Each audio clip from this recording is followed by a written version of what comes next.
I still remember the exact moment my son looked at me and said the words that broke my heart. "I don't need you." His voice was cold. Too cold for a 15-year-old boy who used to run into my arms every time he came home from school. He didn't shout those words. He didn't cry. He just said them quietly, like he meant every single one. I stood there in the kitchen, holding a plate of food I had made for him. My hands shook slightly. My lips opened to reply, but no sound came out. "Daniel," I whispered finally, "what did you say?" He didn't look at me. He just put on his headphones and walked to his room.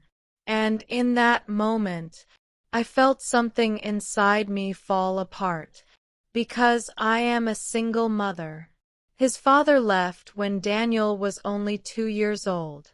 Everything I did, every extra shift, every late night, every sacrifice, was for him. And hearing, "I don't need you," felt like someone had taken all those years and crushed them into dust. But at that time, I told myself, maybe it's normal teenage behavior. Maybe he's stressed. Maybe exams are making him tired. I tried to convince myself, but deep inside, a small voice whispered, "Something is wrong." Blue circle, I didn't know this moment would change my whole life. Before Daniel's behavior shifted, our life was simple. Not perfect, but warm. Not rich, but full of love. Every morning, I woke up before him to make breakfast, usually toast, eggs, and tea. The smell of butter and the sound of the kettle boiling filled the kitchen. Daniel would walk in, rubbing his eyes. "Good morning, Mom," he always said. I loved those words more than anything. I worked at a small grocery store nearby, stacking shelves, greeting customers, sometimes managing the cashier. It wasn't a high-paying job, but it was stable. And stability is something single mothers learn to treasure like gold. Daniel went to a public school only 10 minutes away.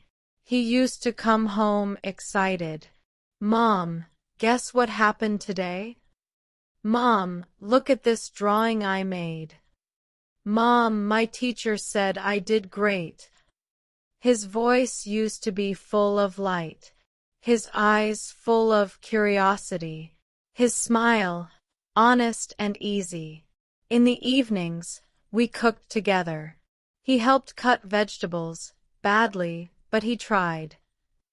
We watched movies. We played small games. We spoke about everything: school, dreams, fears, friends.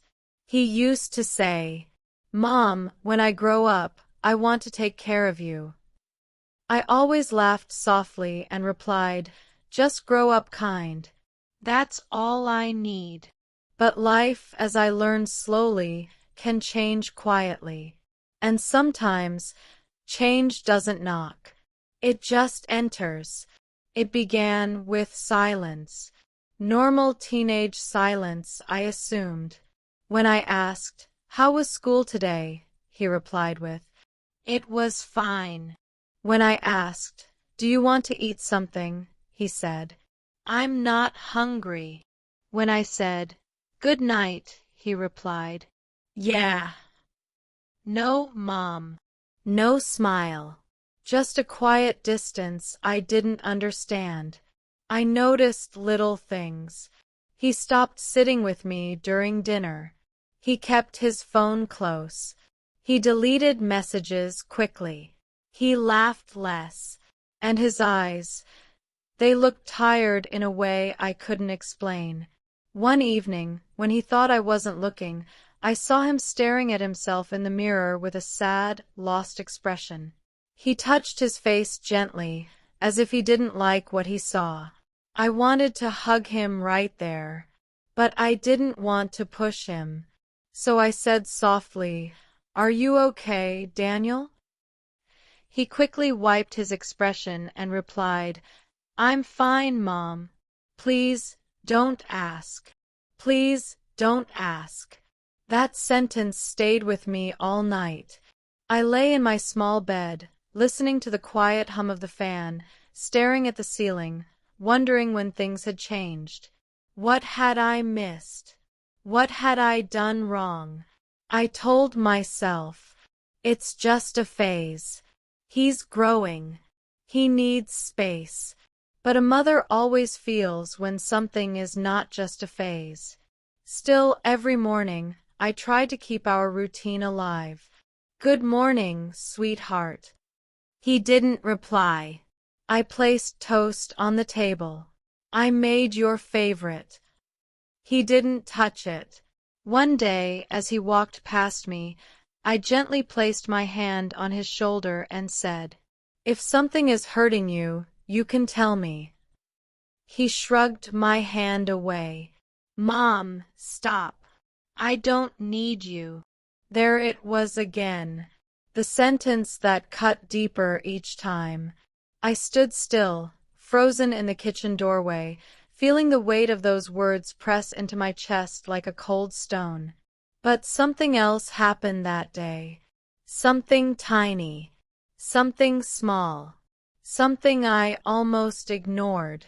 When Daniel picked up his bag, I saw the strap was torn, like someone had pulled it hard. And on the side of the bag, something looked scratched out with a marker. It was faint, barely visible. A word, maybe a name, crossed out roughly. I leaned closer to look, but he quickly turned the bag around and rushed out the door. "Bye," he said quickly. I whispered, "Bye, Daniel," but he didn't hear me. I stared at the door long after he left. My fingers touched my lips. My heart felt strange, unsettled. Something was happening to my boy. Something he didn't want to tell me. But soon, very soon, I would learn the truth. Blue circle, but soon. Something small would disturb this peaceful life. The next morning, I woke up earlier than usual. I don't know why. Maybe a mother's heart can feel a storm before it arrives. The house felt colder, quieter, almost too quiet. I made breakfast again, hoping Daniel would sit with me like before. Toast, eggs, a little fruit on the side. When he came into the kitchen, he didn't look up. He just grabbed his school bag and said, "I'm leaving." I walked closer and said softly, "You haven't eaten anything." He replied, "I'm not hungry," without even glancing at the food. But what caught my attention wasn't his voice. It was the way he winced when he lifted his bag. "Daniel," I said carefully, "why did you make that face?" He avoided my eyes. "No reason, Mom. Please stop asking." And then he left. I sat down on the chair, feeling the warm cup of tea in my hands as if holding something steady could stop my heart from shaking. Something was wrong. Something more than just teenage mood swings. Something I wasn't supposed to see. That evening, Daniel didn't return at his usual time. I paced near the window, looking outside again and again. When he finally walked through the door, the first thing I noticed was his bag. The tear in the strap was bigger. The fabric looked stretched. And on the back of his shirt, there was dirt. My voice trembled when I asked, "Did you fall?" "No," he said quickly. "I'm fine." But he didn't look fine. He looked tired. Not the kind of tired you get from studying, the kind of tired you get from holding everything inside. That night, when he went to the bathroom, he left his bag on the couch. For a moment, I stood beside it, my hands shaking. Should I look? Is that wrong? Is he hiding something dangerous? But before I could decide, he came out of the bathroom and grabbed the bag quickly, almost too quickly. He didn't look at me. He just held the bag close to his chest and walked into his room. And for the first time in my life, I felt like a stranger in my own child's world. Over the next week, little things continued to happen. He didn't eat lunch. He didn't sleep well. He closed his room door, something he never used to do. I often heard him whispering into his phone late at night. One night, I stood outside his door and heard him say, "Please stop." And then, I said stop. I froze. My heart pounded in my chest. I knocked gently. "Daniel, are you okay?" he opened the door only a little, just enough for me to see his eyes. They were red. "I'm fine, Mom. Please go." But I heard, "Please just go." He closed the door softly, not angrily, but in pain. I leaned my forehead against the door and whispered, "Whatever it is, you don't have to face it alone." But he didn't reply, and that silence hurt more than anything. One afternoon, while I was working at the grocery store, my phone buzzed. It was an email from Daniel's English teacher. Subject: Your son's recent behavior. My hands trembled as I opened it. Daniel has become unusually quiet in class.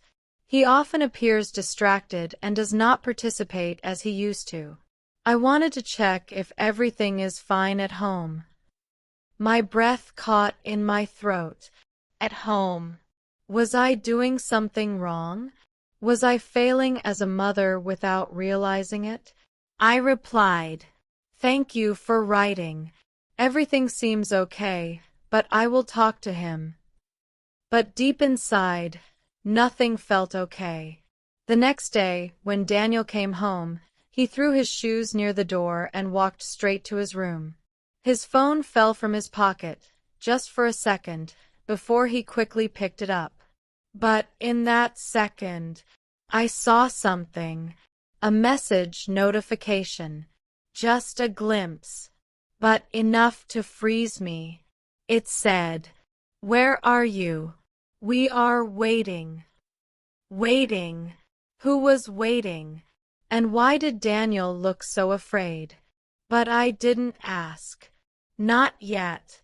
I didn't want him to shut down again. That night, I couldn't sleep. I sat on the couch with a blanket wrapped around me, listening to the ticking clock on the wall. Every second felt heavy. What if he's in trouble? What if he's hiding something to protect me? What if someone is hurting him? My mind kept replaying his words.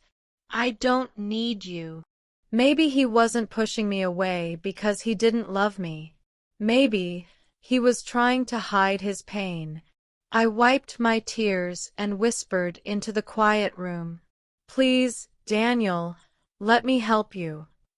But there was no answer. Only silence. And in that silence, I felt a truth growing inside me. This wasn't just a teenage phase. This wasn't just moodiness. This wasn't just school stress. Something, or someone, was hurting my son. And I had no idea who, or why. Blue circle, and that was the first time I felt something was truly wrong. The next morning felt heavier than usual. When Daniel came into the kitchen, he didn't look at me. He kept his head down, his shoulders tense. I placed a plate in front of him. "Daniel, please eat something." I said I'm not hungry, he replied quietly. But it wasn't the words that hurt me. It was the way he said them, as if speaking to me was painful for him. He grabbed his backpack, turned toward the door. And then it happened.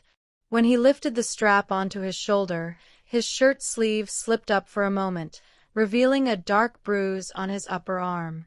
A deep purple mark. Fresh. New. My breath stopped. "Daniel," I said carefully. What happened to your arm? He froze for exactly 1 second. Then he pulled his sleeve down quickly. It's nothing. I bumped into a desk. A desk doesn't leave a bruise like that, I whispered. He didn't answer. He didn't look at me. He just put on his shoes and rushed out of the door. I stood in the doorway long after he left, staring at the empty street. For the first time, fear didn't whisper. It screamed. Around noon, as I was helping a customer at the grocery store, my phone rang. It was Daniel's school. A cold wave moved through my body. I stepped outside and answered, "Hello." A calm voice replied, "Hi, this is Mrs. Collins, the school counselor." My heart dropped. Is Daniel okay? I asked immediately. He is safe, she said gently, but we wanted to talk to you. Are you able to come in after work? Safe. She said he was safe, but something in her tone didn't feel safe at all. Yes, I said quickly. I'll be there.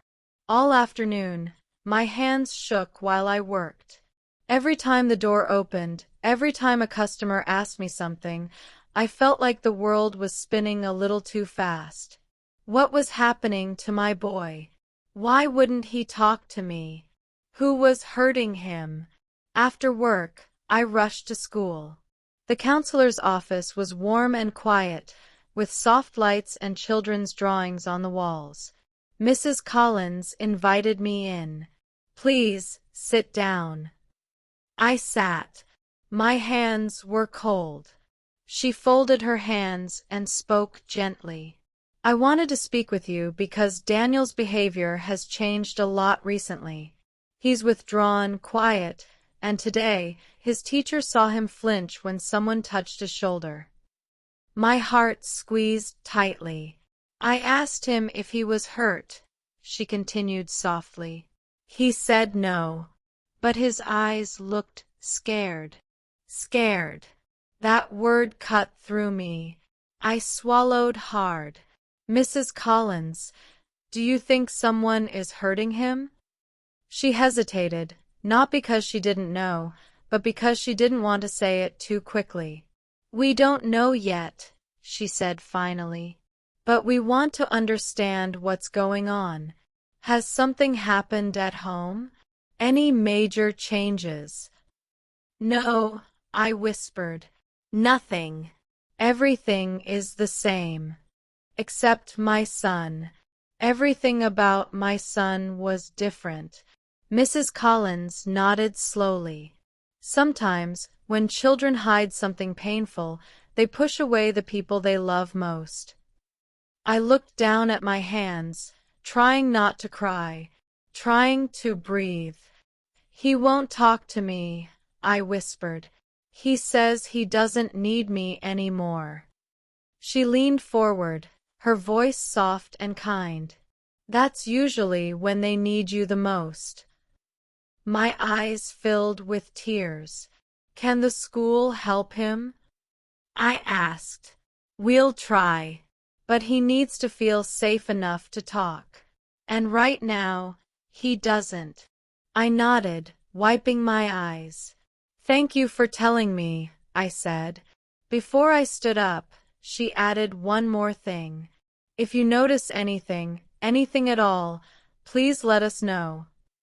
I walked out of her office feeling like I was walking underwater. Everything felt blurry. Everything felt heavy. When Daniel came home that day, I watched him quietly from the kitchen doorway. His walk was slower. His shoulders drooped. His face looked tired, too tired for a boy his age. He was halfway to his room when I whispered, Daniel, please talk to me. He stopped. Just stopped. But he didn't turn around.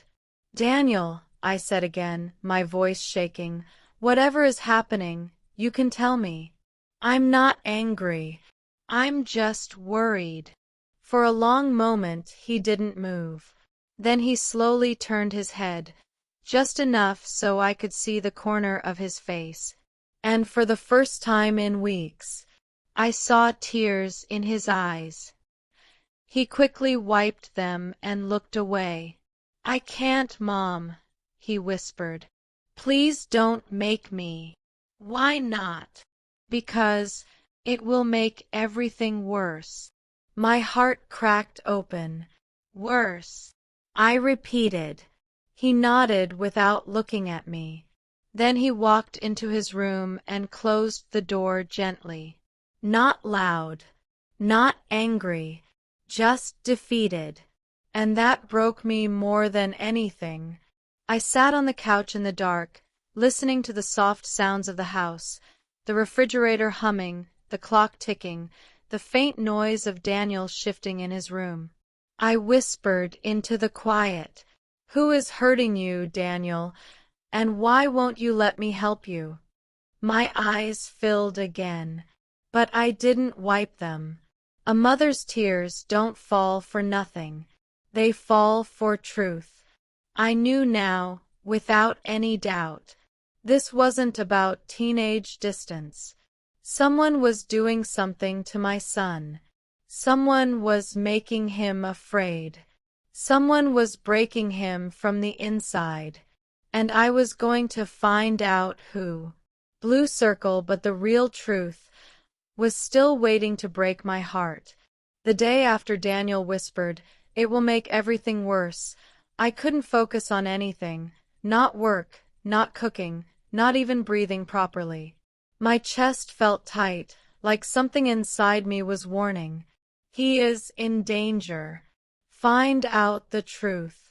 That morning, when I walked into Daniel's room to give him his school uniform, something unusual caught my eye. His school shoes, once clean and new, were scratched badly on the sides, as if someone had stepped on them, or scraped them intentionally.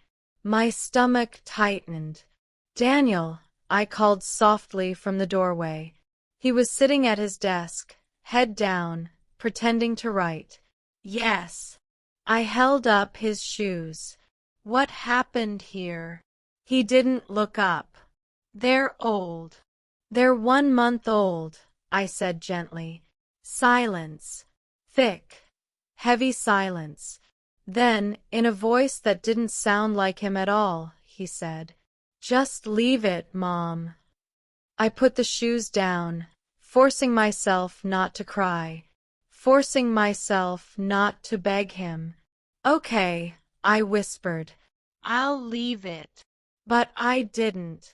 Daniel always came home with an empty lunchbox. I assumed he ate everything. But that day, when I opened it to wash it, my heart sank. His food was untouched. Not even a single bite. And worse, there was mud inside the lunchbox. Mud on the rice. Mud on the fruit. My legs suddenly felt weak. I grabbed the counter to steady myself. Someone had thrown his lunch on the ground. Someone had stepped on it. Someone had done this deliberately. A tear fell onto the lunchbox. I didn't even realize I was crying. And for the first time, I whispered the word, bullying. The word tasted bitter. The next day, I went to pick Daniel up after school. He wasn't expecting me. I stood near the gate, watching students walk out, laughing, talking, running. Daniel didn't walk out laughing. He didn't walk out with friends. He walked out alone. His shoulders were tense. His face was tight. And he looked around him like someone checking for danger. My heart broke. I stepped forward and called softly, "Daniel." He froze. "Mom, what are you doing here?" "I just wanted to walk home with you." His eyes widened in fear. "No," he said quickly. No, please. Go home. I'll be fine. Why would walking home with me scare him? Unless, unless someone was watching him. Someone who didn't want him to be protected. Someone who might hurt him more if I intervened. I took a small breath and whispered, Daniel, are you afraid of something? His lips trembled. I'm fine. Please just go. I didn't go. I couldn't. But before I could say anything else, 3 boys walked out of the school building. They were laughing loudly. One of them held a basketball. Another one shoved a smaller kid playfully. But the moment they saw Daniel, their laughter changed. Their eyes sharpened. Their steps slowed. Their smiles faded into something cold. Bullies. I didn't need an introduction. My heart recognized them immediately. One of the boys said loudly, Hey look, Mommy's here. His friends laughed. Daniel's face turned pale. Let's go home, I said firmly, stepping beside my son. But Daniel whispered desperately, Mom, please don't. The boy smirked. Does baby still need his mommy? My hands curled into fists. My breath shook. But I didn't respond. I couldn't escalate things in front of Daniel. Instead, I placed a gentle hand on Daniel's back and said, Let's go. He walked fast, almost running. The 3 boys stood behind us, laughing loudly. And while walking away, I saw something awful. Something I will never forget. Daniel's hand was shaking. Not from anger, from fear. When we got home, he went straight into his room and closed the door. I didn't follow him. I waited. I let him have his space. After dinner time passed, I knocked softly. Daniel, can we talk? No. Please, sweetheart. Silence. I opened the door gently. He was sitting on the floor, knees to his chest, arms wrapped tightly around himself. He looked so small, like a boy holding his breaking world together with trembling hands. I sat beside him slowly. Daniel, I whispered, I know something is happening. Please don't hide it from me. He didn't look up. Mom, it's better if I don't tell you. Why? He swallowed hard. Because if I tell you, they'll make it worse. My chest tightened painfully. Who will make it worse? I asked softly. He covered his face with his hands. Please, Mom, please don't ask. A tear slipped down his cheek. I placed my hand gently on his back. You are not alone, I whispered. I'm here. I'm always here. But he shook his head. No, you're not, he said quietly. You can't help me with this. Nobody can. His voice sounded defeated, broken, and at that moment, something inside me cracked open, a mixture of heartbreak and determination. No matter what it is, I said softly, I will protect you, even if you think I can't. He didn't reply. He just cried silently into his arms. I held him gently, carefully, as if my embrace were the only shield he had left. But just when I thought he might finally open up, he whispered, I can't tell you. Not yet. And then he pulled away. He went to bed early, turned his back to me, and didn't say good night. I stood there in the doorway, watching him, feeling helpless and scared. But deep inside, I knew. He wants to tell me. He's just too afraid. What could frighten my son so deeply that even his mother couldn't reach him? What did those boys do? What were they threatening him with?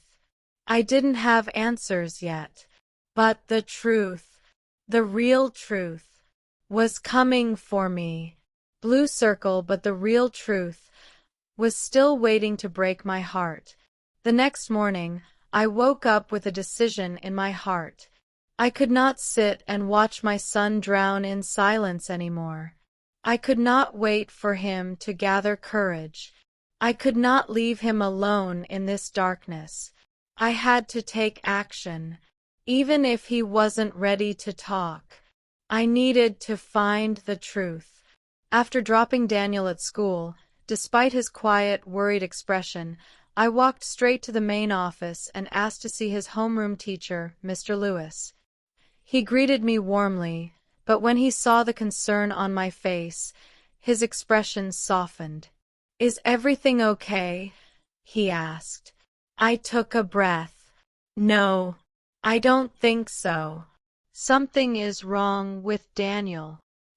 He nodded slowly, as if he had been expecting this. "I've noticed it too," Mr. Lewis said. "He sits alone. He avoids eye contact. He flinches when certain students walk by." My stomach twisted. "Which students?" He paused. "I can't say names without proof, but there are some boys in his class who like to intimidate weaker students." "Weaker," I repeated. It hurt to hear my child described like that. "I don't mean weak as a person," he added gently. "Daniel is kind, sensitive, quiet. Boys like that attract the wrong kind of attention sometimes." I gripped the edge of my chair. "Mr. Lewis, I think someone is bullying him." He nodded. "I think so too. But I need him to tell us." "Without his voice, we can't act." I swallowed hard. "He's scared. He thinks if he talks, things will get worse." Mr. Lewis sighed softly. "That's how bullying works. It traps them, makes them silent." My eyes burned with tears. What should I do? "Be patient, be present, and make sure Daniel knows you are his safe place." "I've tried," I whispered. "He is shutting me out." "Then keep knocking on the door of his heart," he said kindly. "He will open it. Fear can't stay inside forever."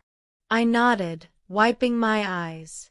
I thanked him and walked outside, my mind spinning with fear and determination. That afternoon, I decided to surprise Daniel by picking him up again, but this time, I stayed hidden near the school wall.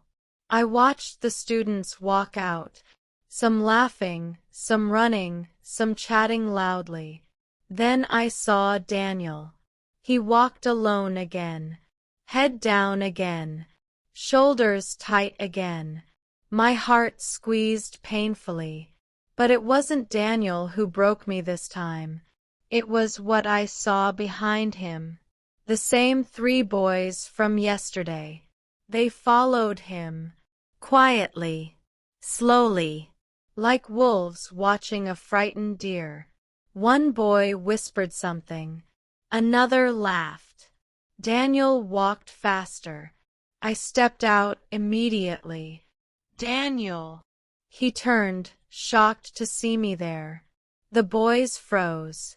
The tallest one smirked slightly, but the moment he saw the fire in my eyes, his smirk faded. "Come here," I said to Daniel gently. He walked to me, his hands trembling. Then I turned my head and looked directly at the boys. I didn't shout. I didn't threaten. I just said calmly, "Is there something you want to say?" They looked uncomfortable. The smallest one stepped back. The others exchanged glances. One of them muttered, "No, ma'am, and they walked away quickly. Daniel looked terrified. Mom, why did you come? He whispered urgently. You don't understand. They will. I placed my hands on his cheeks gently. Daniel, I said softly, no one is allowed to hurt you. No one. He looked away, eyes filling with tears. You've made it worse, he whispered shakily. My heart cracked again. Sweetheart, I saw your lunchbox, your bag, your bruise. Please don't pretend anymore. His lips trembled. His chest rose and fell quickly. He looked like he wanted to speak but couldn't. Let's go home, I said gently. He didn't argue. He didn't speak. He just walked beside me, quiet, defeated, scared. That night, after dinner, I sat beside Daniel on the couch. He stared at the television screen, but he wasn't watching anything. Daniel, I said softly, I'm not angry with you. I'm not disappointed in you. I just want to help. He didn't respond. I tried again. Please talk to me. He swallowed hard. I can't. You can. No, he whispered, voice breaking slightly. You don't understand. They're bigger. They're stronger. If I tell, they'll destroy me. The word destroy stabbed my heart. Daniel, I whispered, you should never face this alone. You are my son. I love you. I will protect you. His eyes filled. One tear rolled down his cheek.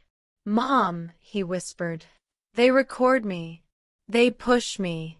They take my things. They call me names. My chest tightened painfully. What names? I asked gently. He shook his head. I don't want to say. I breathed slowly, patiently. Okay, I whispered.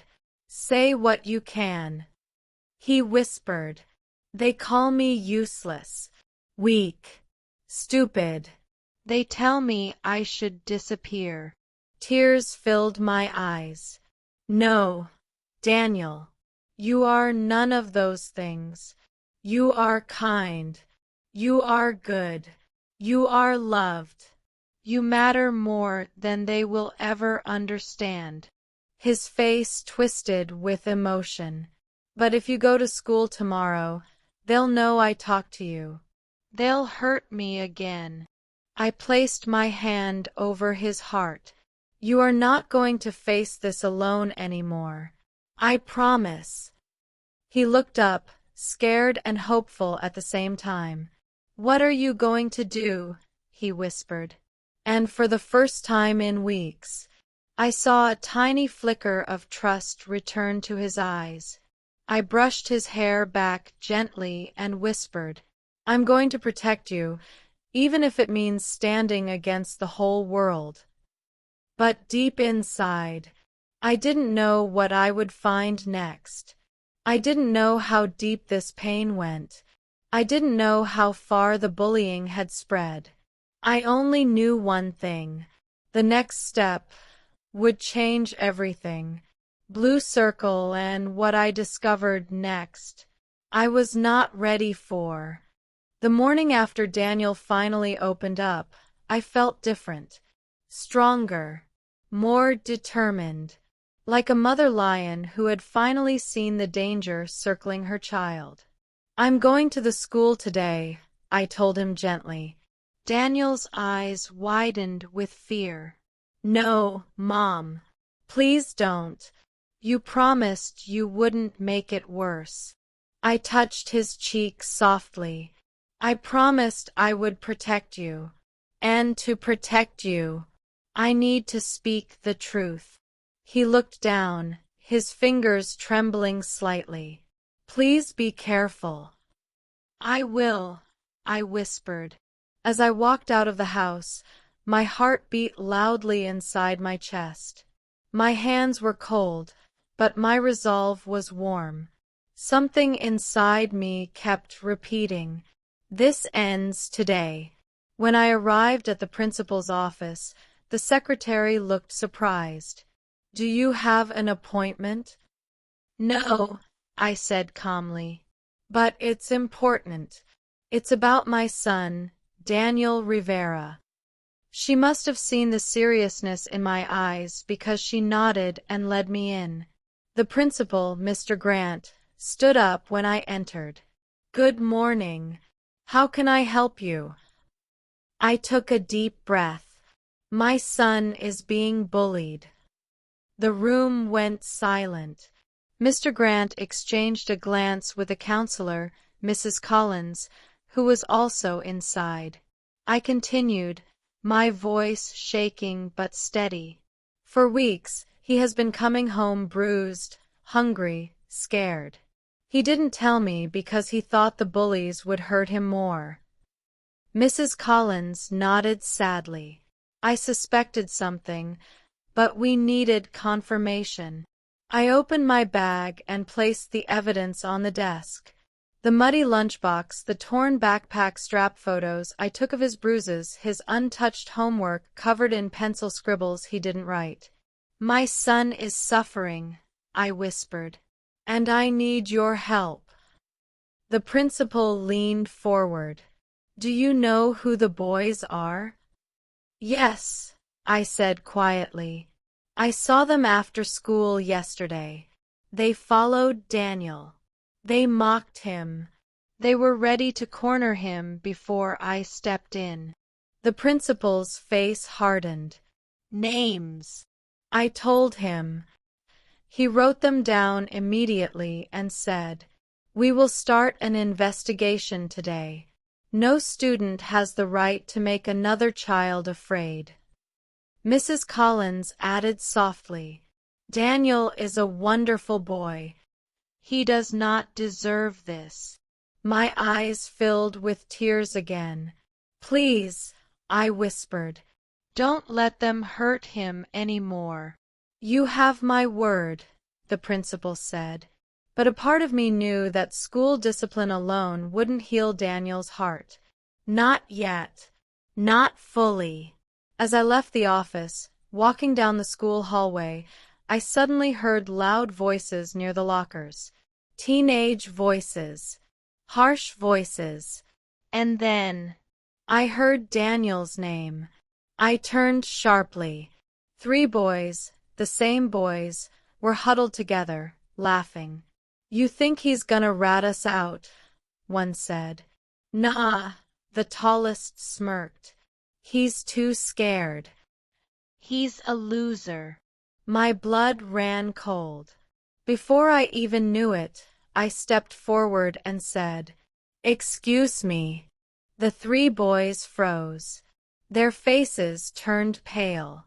One stammered, "Hi, ma'am." I looked directly at the tallest boy, the leader. "Do you enjoy hurting others?"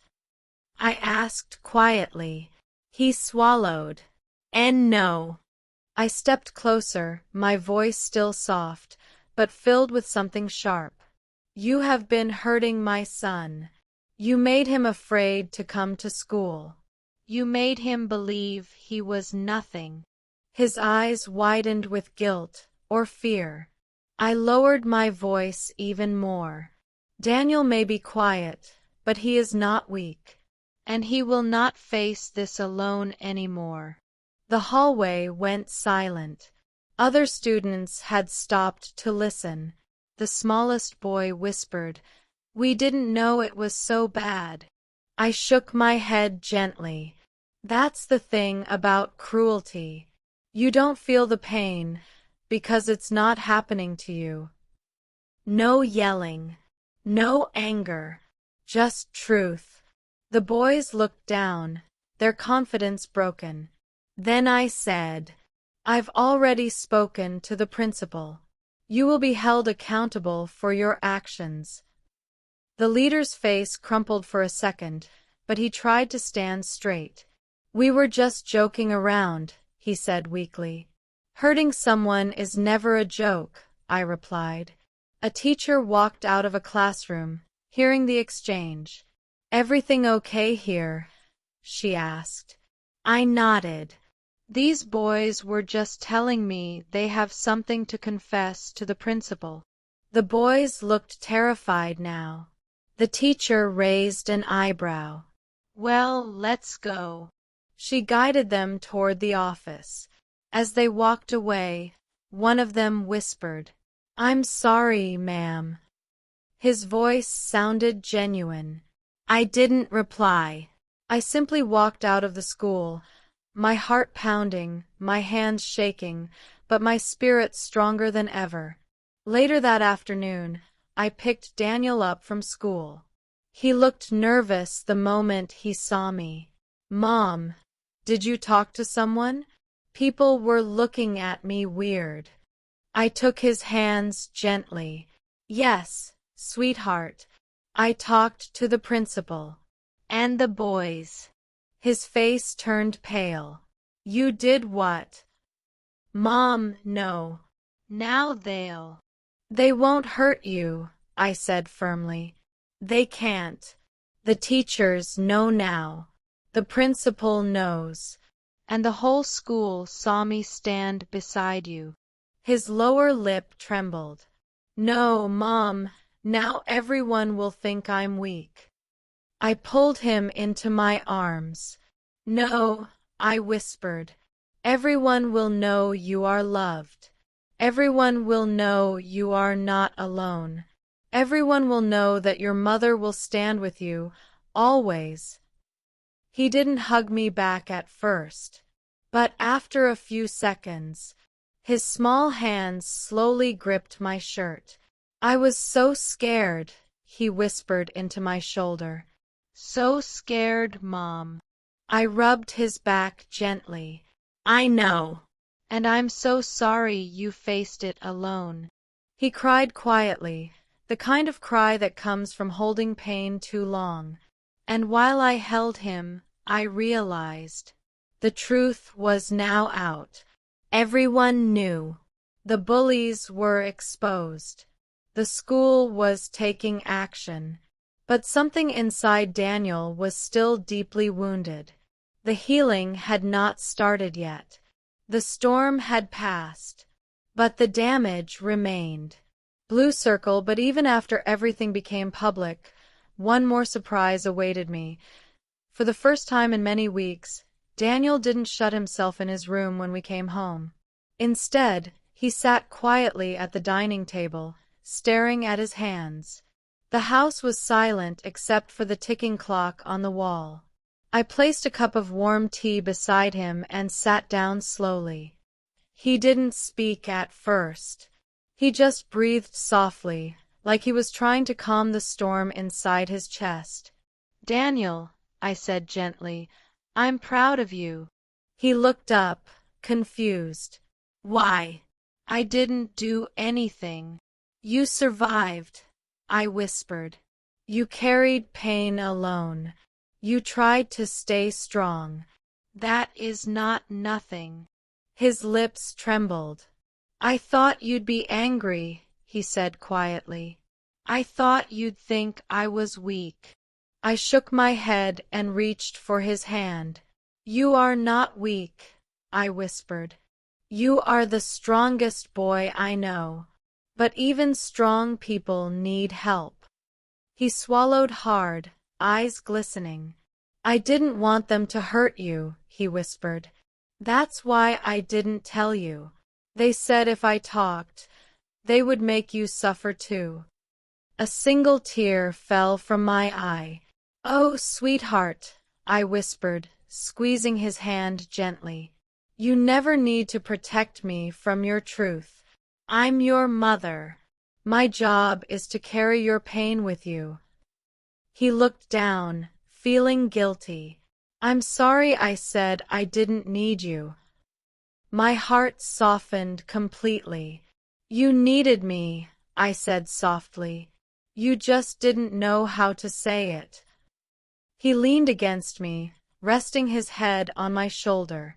For the first time in a long time, I felt my son return to me, not the little boy he once was, but a young man finally brave enough to show his heart. Over the next week, things slowly changed. Daniel didn't complain about going to school. He didn't hide his bruises. He didn't walk with his head down. The boys who bullied him were suspended. Their parents were called. Teachers now watched the hallways carefully. For the first time, Daniel walked with a sense of safety. Mrs. Collins, the counselor, met with him twice a week. "She's nice," Daniel told me one afternoon with a small smile. "She listens." "That's good," I said softly. "You deserve to be heard." He looked at me gratefully. "And they didn't bother me today." "See?" I smiled. "Things are getting better." He hesitated before adding, "There's this boy in my class. His name is Ethan. He asked if I wanted to sit with him at lunch." Warmth filled my chest. "And what did you say?" I said yes. I didn't show too much excitement. I didn't want to embarrass him.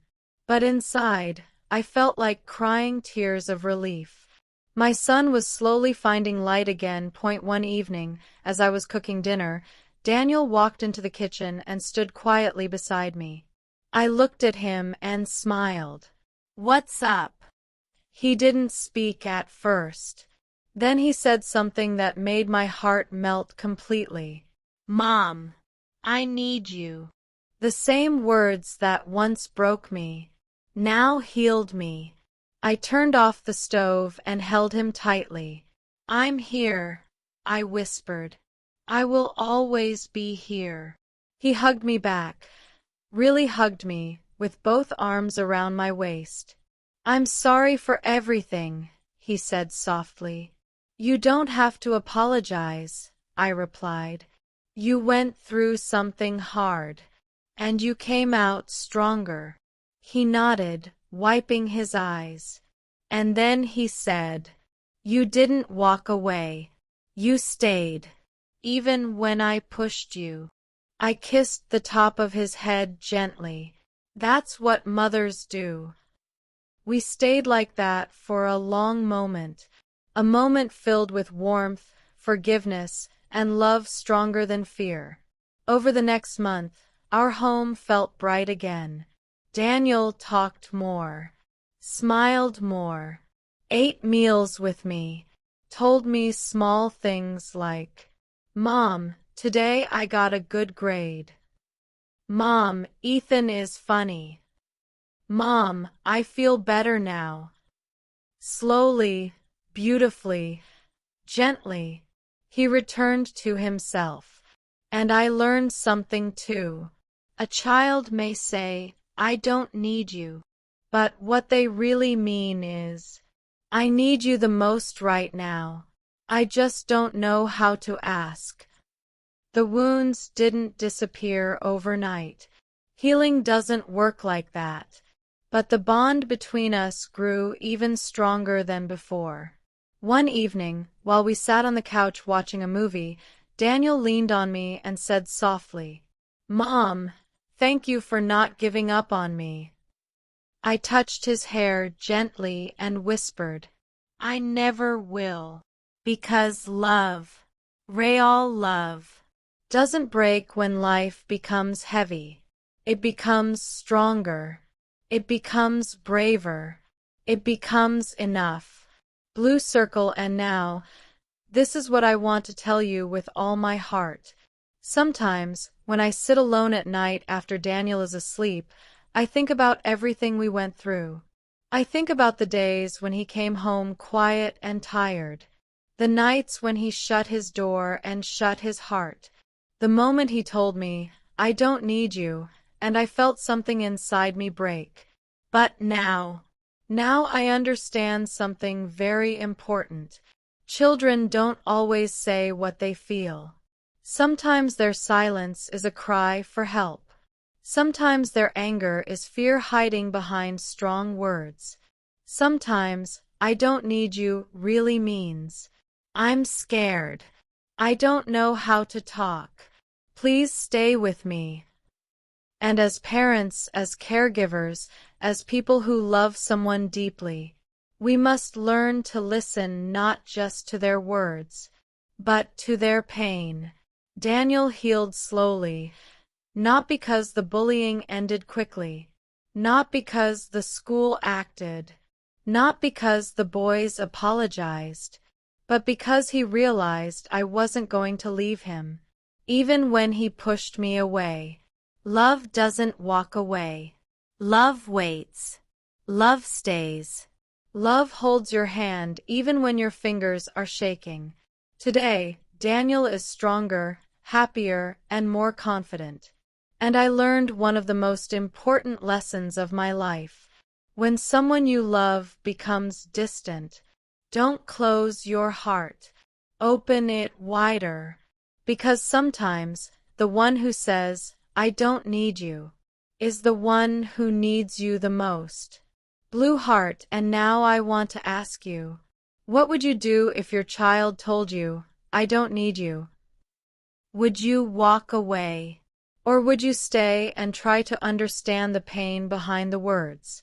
Tell me in the comments. Your story may help someone who is struggling right now. Thank you for listening. And remember, you are stronger than you think, and love always finds a way to heal.